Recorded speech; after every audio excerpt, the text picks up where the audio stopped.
Hello Win Family Education Center မှာကြိုဆိုပါရစေ။အားလုံးပဲမင်္ဂလာပါ။ဒီနေ့9မိနစ်အတွင်းနေ့ရက်လတွေကိုသင်ယူကြရမှာဖြစ်ပါတယ်။ Hello, welcome. Today we'll learn the month and day in 5 minutes. 大家好，今天我们将在5分钟内写入日期、月份和星期。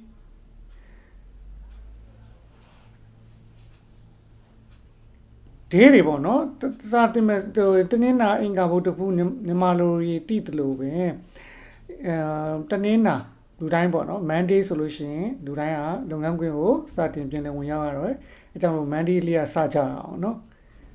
တနင်္လာ Monday 星期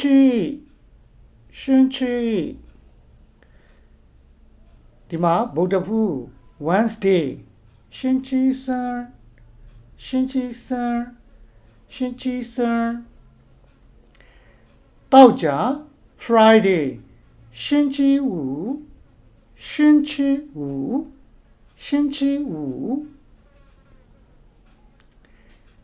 တနင်္ဂနွေ Sunday 星期日ဒီမှာ၄ရက်ပဲပြောထားတယ်เนาะအဲ့မှာလေ့လာကြည့်မယ်ဆိုလို့ရှိရင်ဒီတနင်္လာအင်္ဂါမြုပ်ထားပါတယ်ဂျာတာပရိစနေအဲ့ဒါလေးတွေကိုဘယ်လိုခေါ်လဲဆိုတာကော့ကို practice လုပ်ကြည့်ပါเนาะကဲဒီနေ့ဘာနေ့လဲ What day is today 今天是星期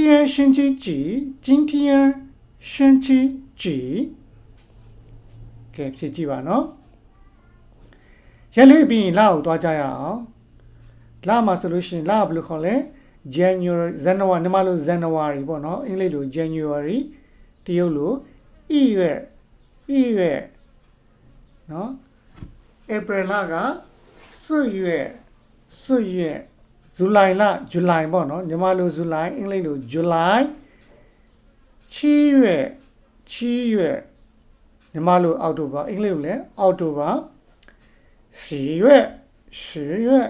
December ခု December ဆိုရင်12月ဥမာပေါ့နော်ကျွန်တော် January လမှာမွေးတယ် I was born in January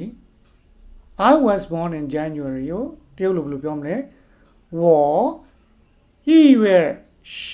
出生ဆိုတာထွက်လာရှင်းစာမွေးတာနော်出生我1月出生